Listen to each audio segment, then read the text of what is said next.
but it didn't last.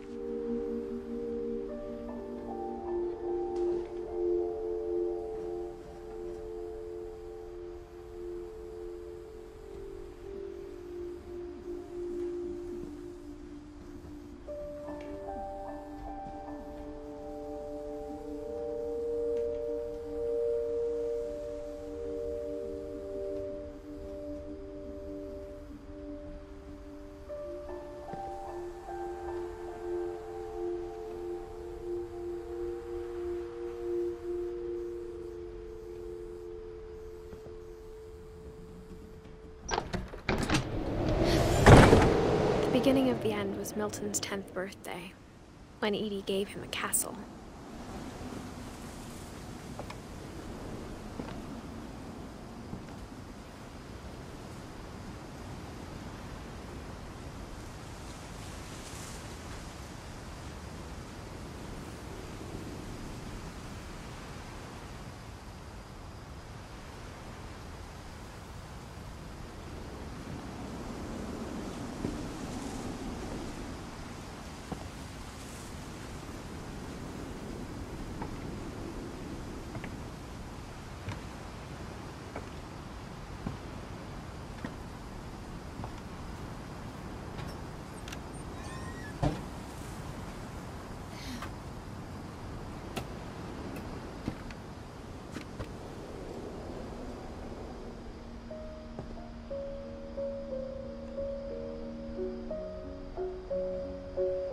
I think Edie was happy to finally have another painter in the family.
Milton Finch in The Magic Paintbrush.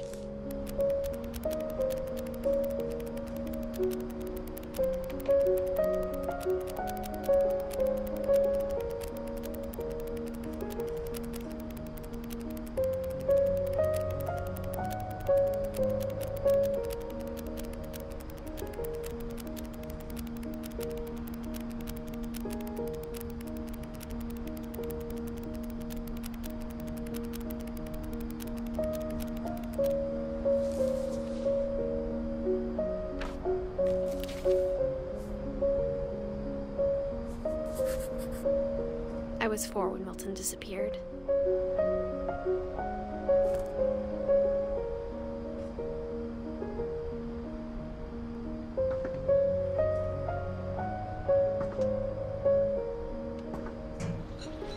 Mom spent months searching for my brother. Then she sealed the doors.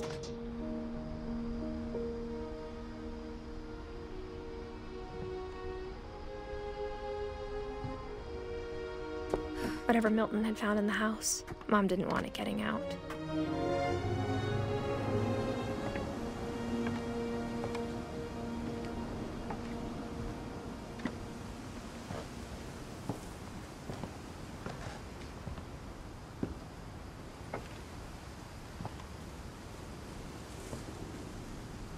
Mom definitely blamed Edie, but I think Louis blamed himself.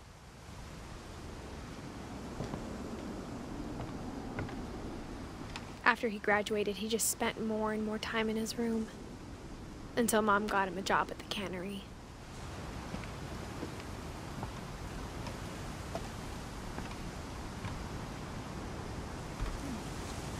Everyone always told me to stay out of Louis's room, except Louis.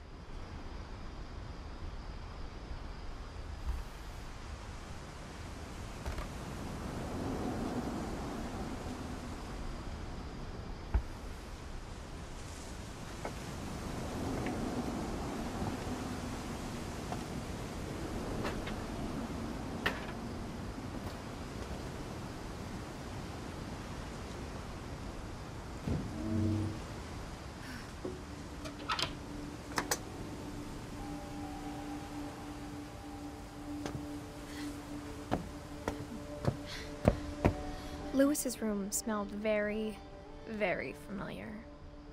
That part of him lived on.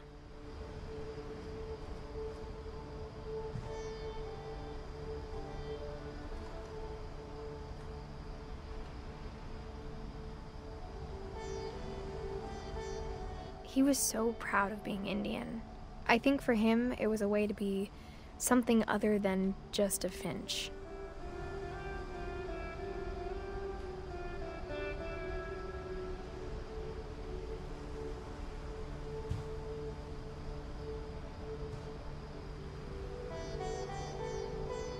Lewis and I spent a lot of time playing games together, but he was surprisingly bad at them. He died a lot.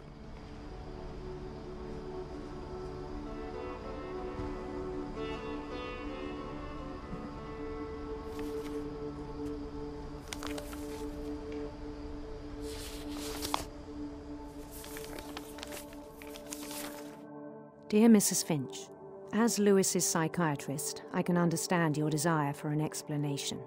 As I see it, the trouble began in January, shortly after we convinced your son to seek treatment for substance abuse. Newly sober, I believe Lewis first noticed the monotony of his daily life.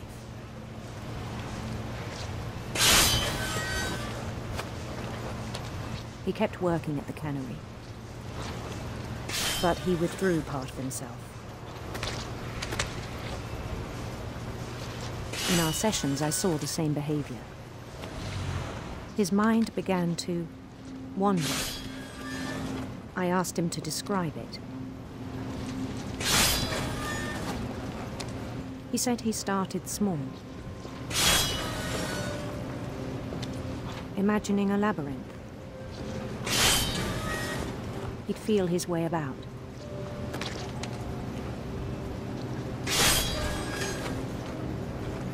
Then something moved. Bats. And toads.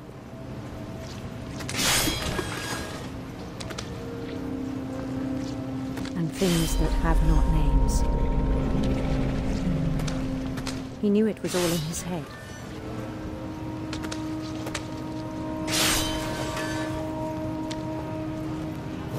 But he took it very seriously.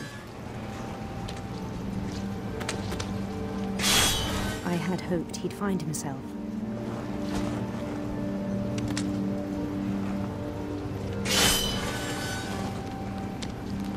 But he found something more.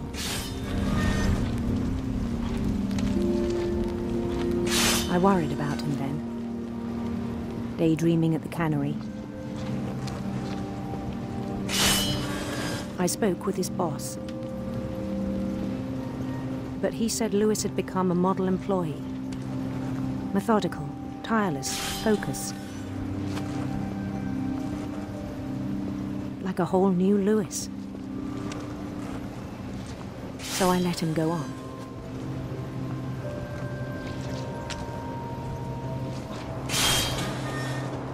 I even encouraged him. It seemed very promising at first. He told me he'd made a new friend.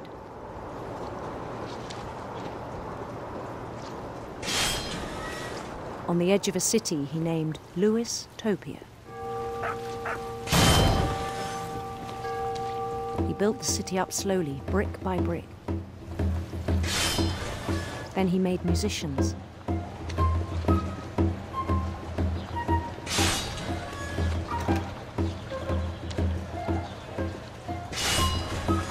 And songs for them to play. He talked about starting a band. And he was always humming something. Every day his imagination grew stronger.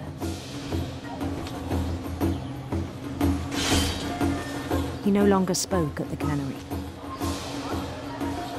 But his chopping was as reliable as ever. Then one day it struck him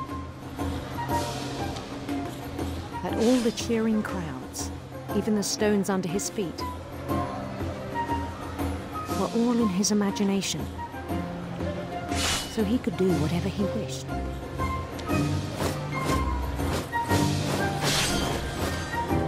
he held an election for mayor. And he won.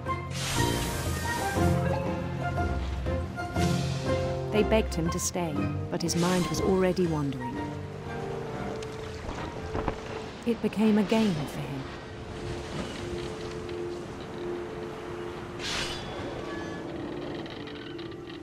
He'd conquer a city, then immediately push on. New Louisville.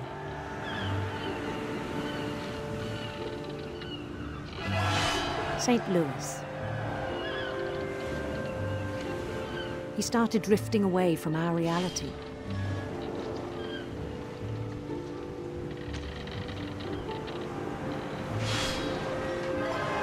Minneapolis, until one day he forgot to go home from the cannery. Even as his mother pleaded with him, part of Louis kept sailing on.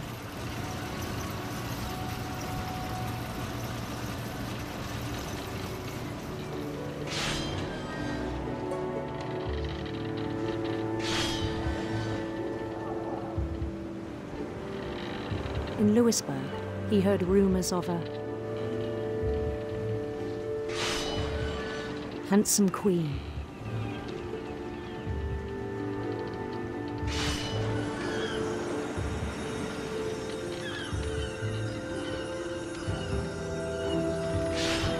The queen was on her own quest for sinister serpents.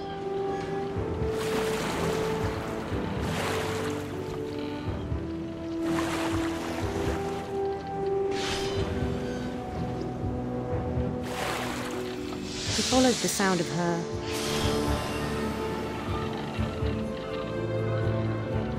electric sitar.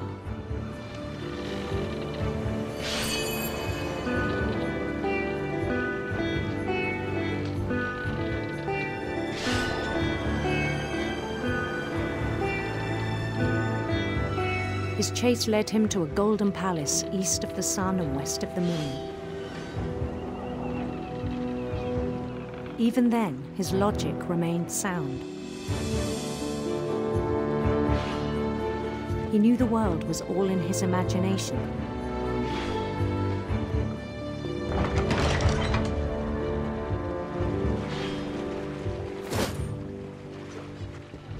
But he was so proud of having created it. In his own eyes, he'd become something greater than a king.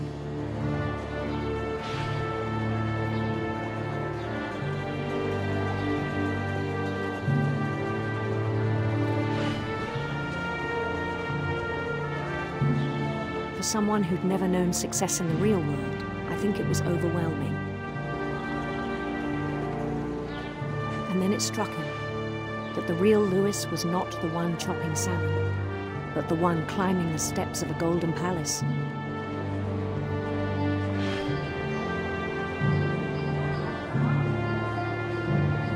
My imagination is as real as my body, he told me. It was hard to argue with him.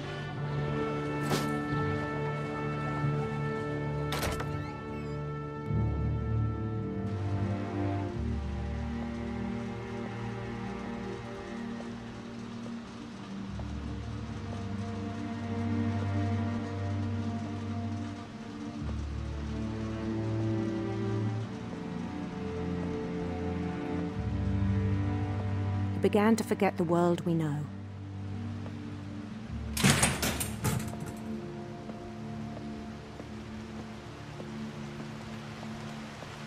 I think it pained him to remember Louis, the cannery worker.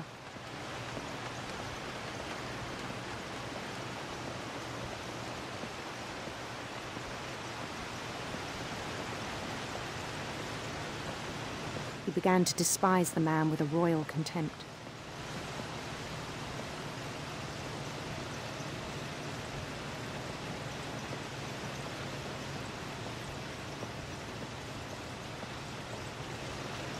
I still thought I could save him.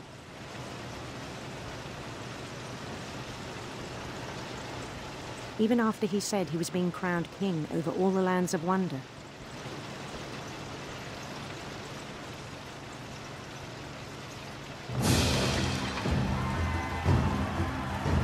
palace would be packed with his companions.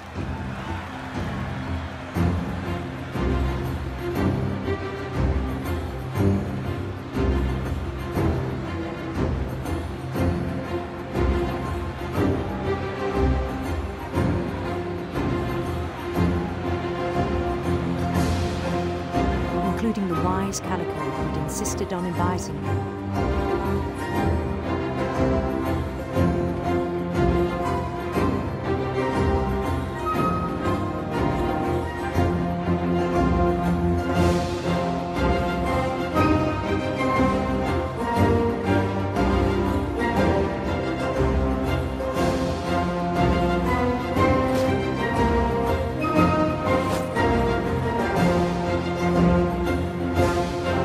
Queen waited, holding his crown.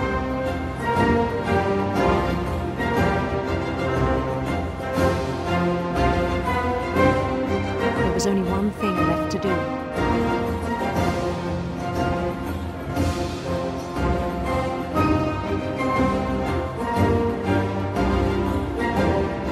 Bend down his head.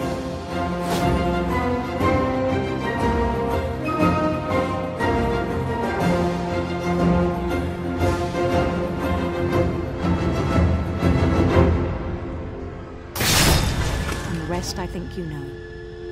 Mrs. Finch, your son was a kind man who will be missed by all of us who knew him.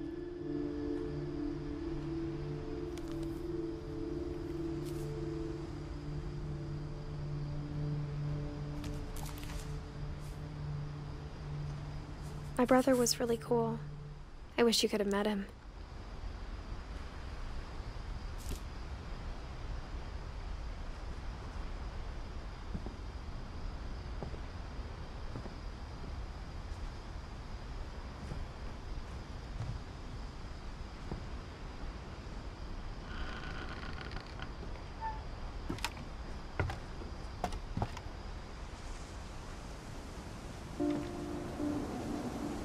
On the way back from Lewis's funeral, my mom told me to start packing. She waited until the day before we left to tell Edie. I'm not sure if she wanted to make it easier or harder.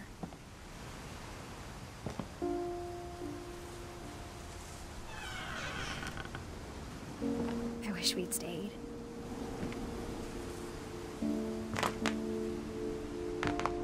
But I understand why we left.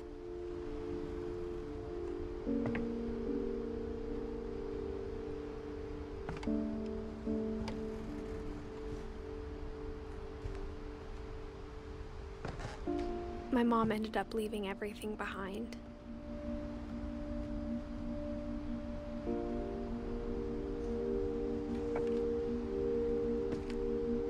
What happened that night had been coming for a long time.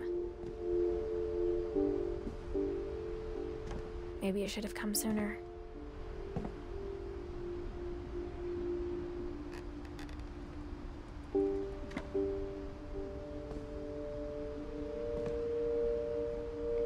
But it had to end one way or another. All that's left now is to tell you about that last night.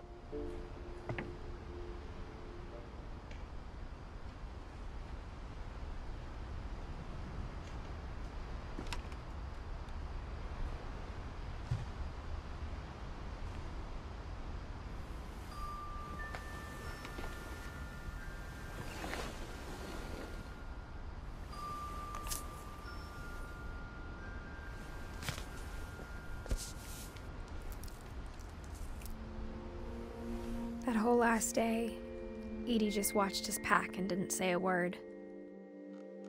Until supper, when she raised her glass and said, "To our final night together, and all our final nights apart."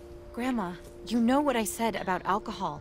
Some of your medications are very Edith, specific. I left a present for you in the hallway. Why don't you go open it? The grown-ups have to argue now. I'm sorry, you're right. We're all leaving tomorrow. Let's just enjoy our last... I'm not leaving. Edith, you're excused.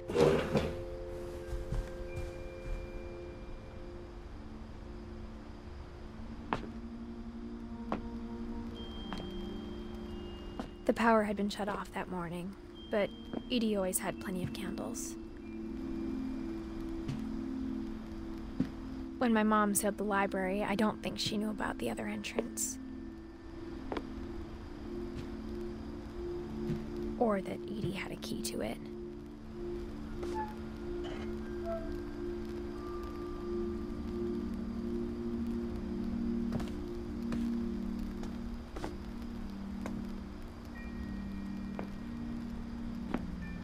That thing you're afraid of isn't going to end when you leave the house. Edith has a right to know these stories. My children are dead because of your stories. I think it's best if Edith and I leave tonight.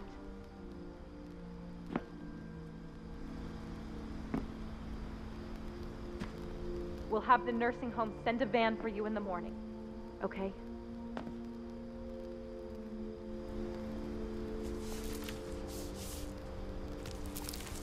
Dear Edith, there's so many stories I wish I could tell you, but there's only time for one. This is about what happened on the night you were born. That night, the tide went way, way out. It was the first and last time I ever saw the old house aground.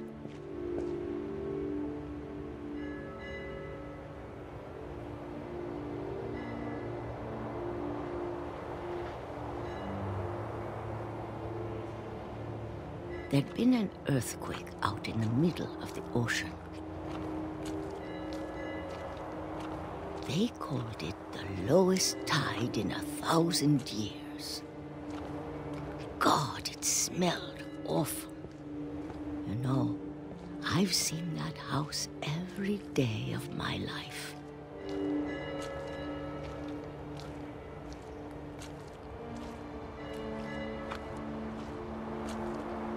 But I never thought I'd go back to it. When the fog rolled in, I lost my way.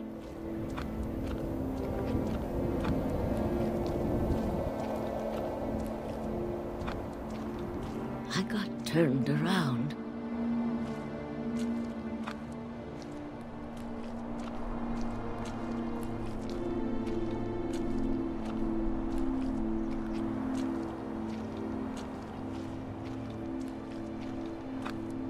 For a while, I wandered.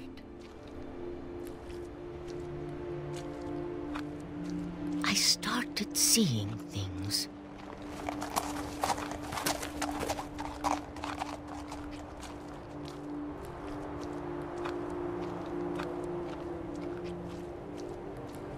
Things I'd forgotten had ever existed.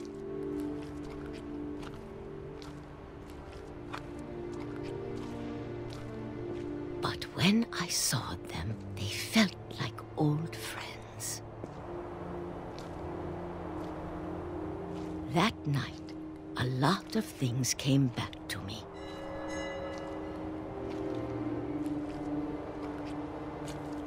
Or maybe I came back to them.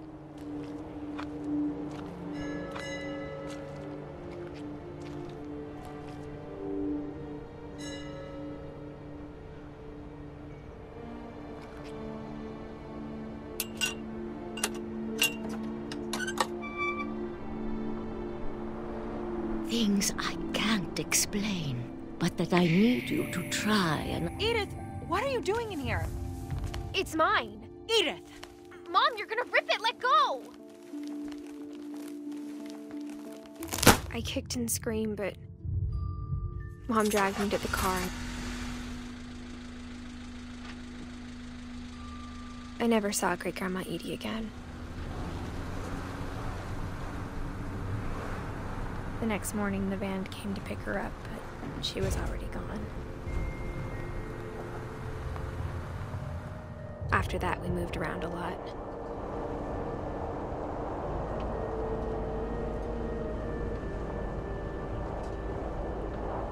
We both tried to make the best of it.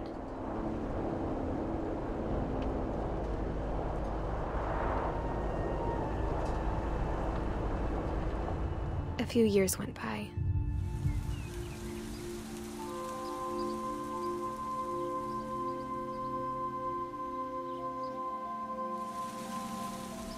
My mom didn't like to talk about it. But she started getting sick a lot. The rest happened pretty quickly. She got better for a while, and then she didn't.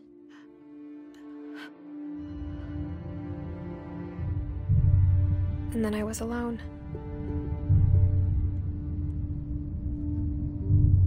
The last Finch left alive.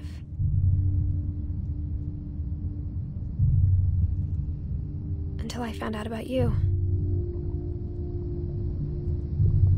I'm still not sure what to tell you about all this.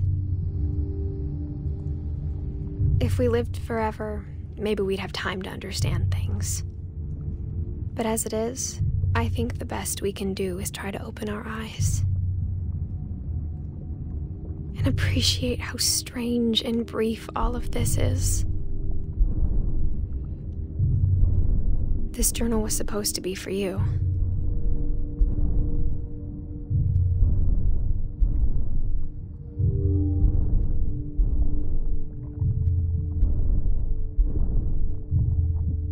But now I hope you'll never see it.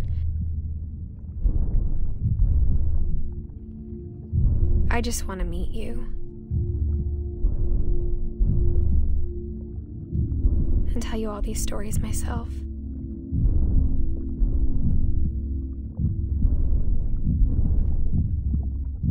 But I guess if you're reading this now, things didn't work out that way.